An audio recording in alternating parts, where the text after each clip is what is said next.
28, comme nous avons entendu l'interprétation avec le frère Daniel, c'est l'esprit dans lequel nous sommes actuellement. Nous sommes dans un optique de gagner les âmes, évangéliser, obéir à l'ordre du Maître suprême. Et je sais que beaucoup d'entre vous lisent ce passage, mais certains ne comprennent pas la portée de ce que le Seigneur voulait faire, ou bien voulait dire. Matthieu chapitre 28, nous lirons à partir du verset 18 jusqu'au verset 20. C'est les 3 derniers versets de l'évangile de Matthieu.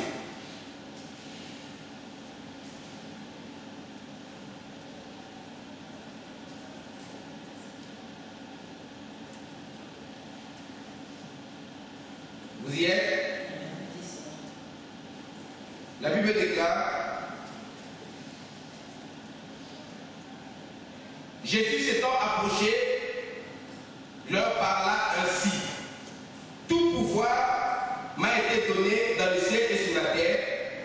Allez, faites de toutes les nations des disciples, les baptisant au nom du Père, du Fils et du Saint-Esprit, et enseignez-leur à observer tout ce que je vous ai prescrit. Et voici, je suis avec vous tous les jours jusqu'à la fin du monde. Amen. Voilà, je crois qu'on peut faire cette spécialité. Voilà. Vous savez, si je reste pendant un mois avec toi, tu retiendras les dernières paroles que je vais te dire avant de partir, avant de se quitter.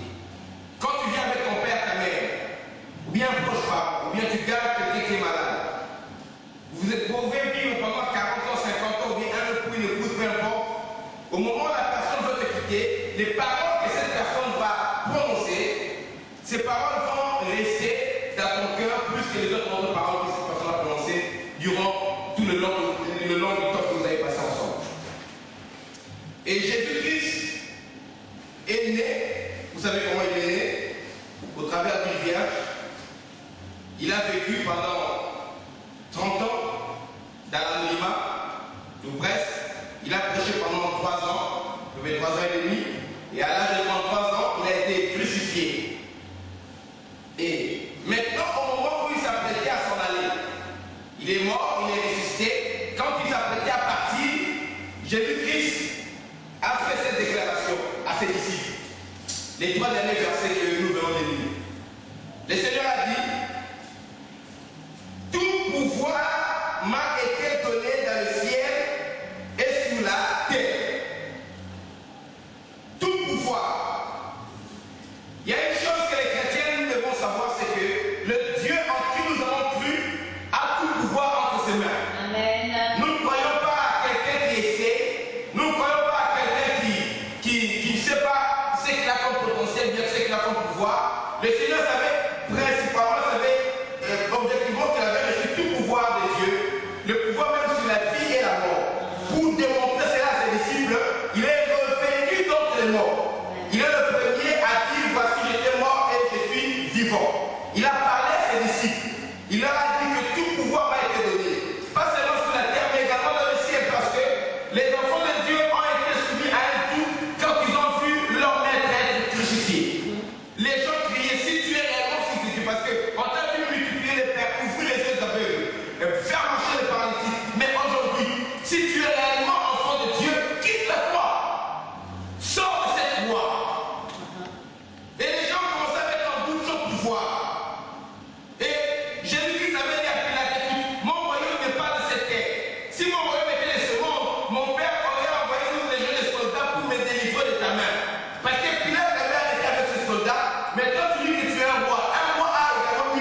lève la main. Qui est resté juste dans sa vie? Qui n'a pas encore investi juste dans sa vie? Enseignez sur le. Ok. Tout le monde presque n'a jamais resté juste dans sa vie. Quand Jésus-Christ voulait partir, il a ordonné à ses disciples, pas seulement de prêcher, d'annoncer l'évangile, mais de faire des disciples. Allez et faites de toutes les nations des disciples. Le royaume de Dieu ne peut s'étendre que quand on a des disciples. Le royaume de Dieu ne peut avancer qu'en ayant des disciples. Jésus savait que quand lui était présent, c'est lui qui garantissait la croissance du royaume de Dieu. Il allait de lieu en lieu, faisant du bien, guérissant ceux qui étaient sous l'emprise du mal.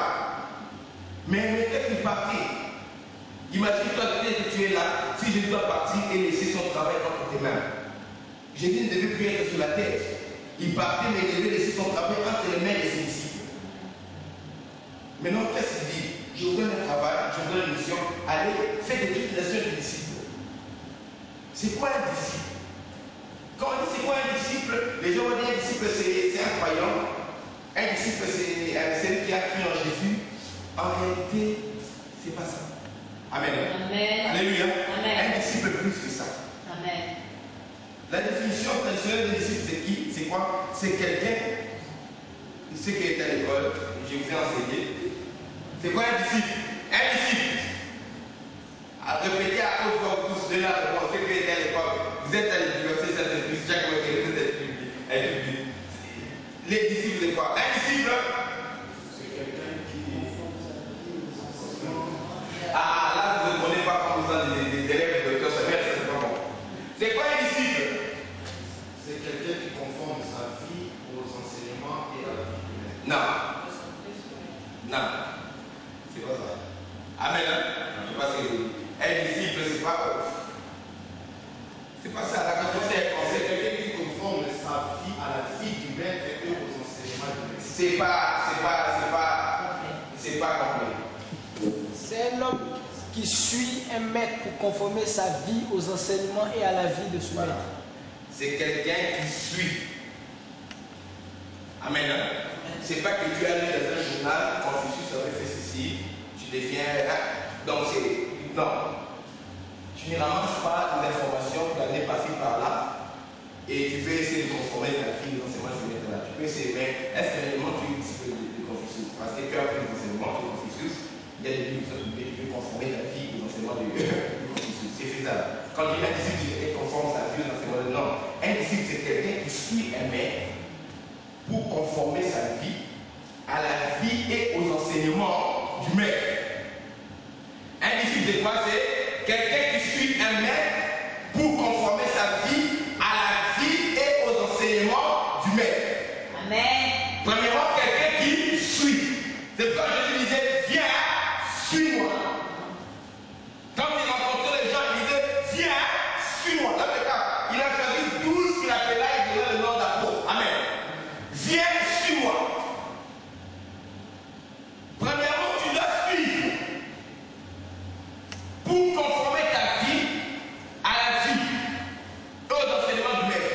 Pourquoi à la vie aux enseignements? Il y a des choses que le maître fait. Peut-être qu'il ne va pas dire, mais il a fait. Ce que vous voyez le maître faire, vous devez également faire.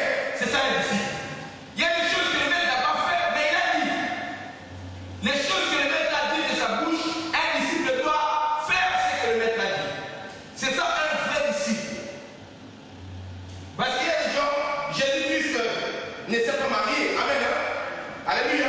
Il n'a pas divorcé non plus. Amen. Mais il a parlé sur le mariage, il a parlé sur le divorce. Amen. Vous comprenez? Il y a des choses que Jésus n'a pas fait, mais il a dit, il a dit l'enseignement, vous devez conformer votre vie à cela. Il y a des choses que Jésus a fait. C'est-à-dire qu'on peut te voir aujourd'hui de la même un grand bandit, un bandit reconnu notoire, un braqueur de la ville de Marseille. Il fait une fête, il t'attend là, il t'invite, et toi tu vas aussi là-bas manger, t'asseoir avec le braqueur réchappé par la police qui est connu de Marseille. Et il a invité ses amis braqueurs, on te voit toi là-dedans. Quelqu'un peut te condamner. Mais la réalité est quoi? Zachée, qui était un publicain, qui était regardé comme un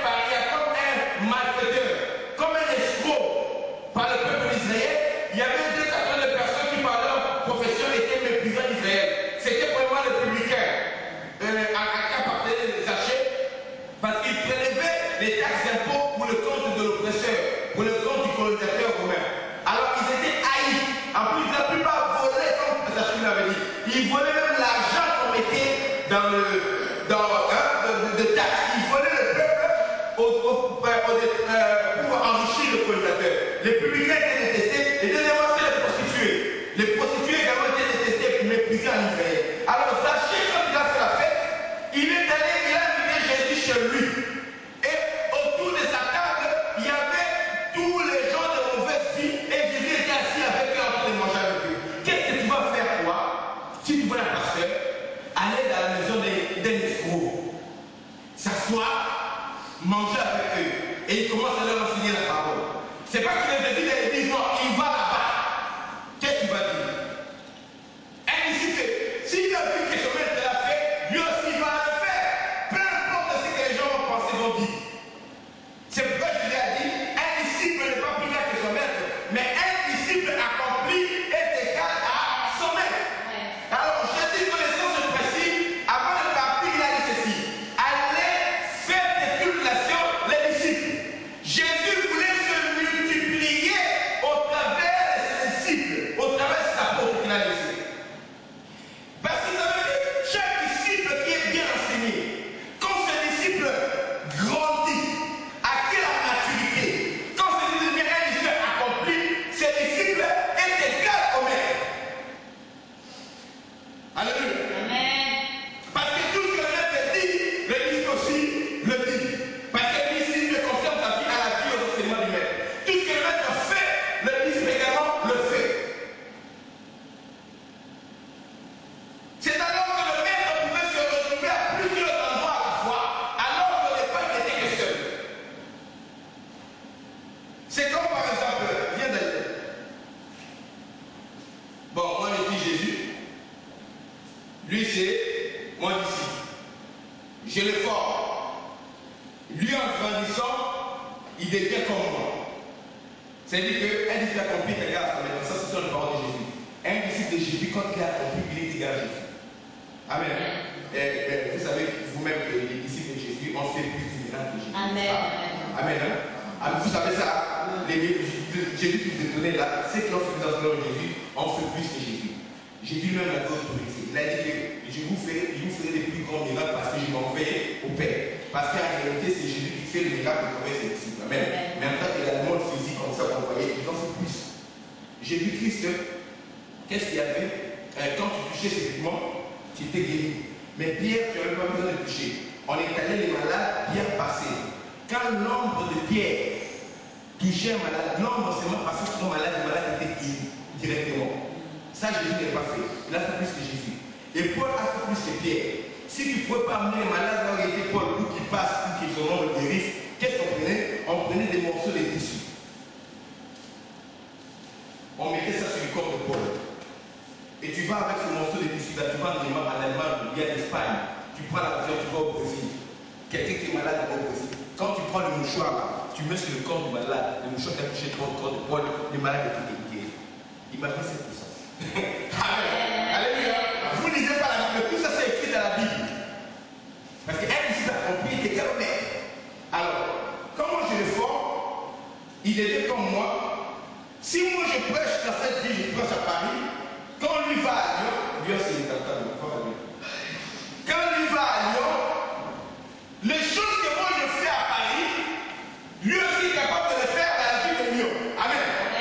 Alors, comme Jésus pouvait être limité peut-être dans l'espace, en tant qu'être humain, ce que Jésus faisait ici, il s'est retrouvé que Jésus, au travers de son disciple, était également dans notre vie à Dieu en train de faire le même travail. Les gens se convertissaient au nom de Jésus ici, pour aller au Saint Jésus, parce qu'ils ne répètent que ce que dit son maître. Les livres n'attirent pas la gloire sur lui-même, toute la gloire est bien sur le maître. Alléluia. Alors, c'est Jésus qui est là-bas par procuration, fait les mêmes choses que l'ordre de Jésus. Maintenant, imaginez, s'il y a encore de Jésus, ça va manquer.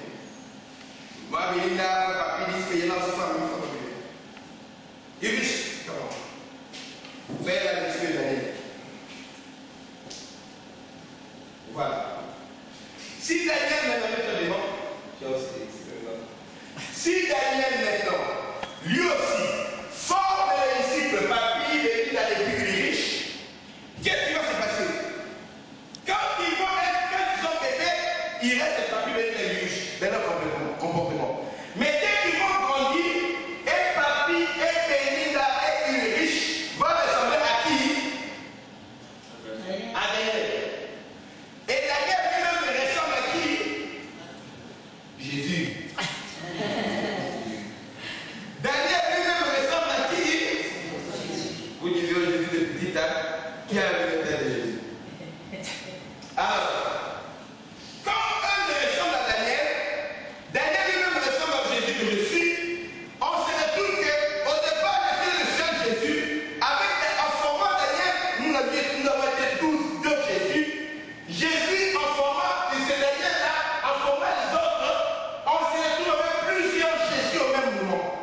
l'église. Alléluia. Amen.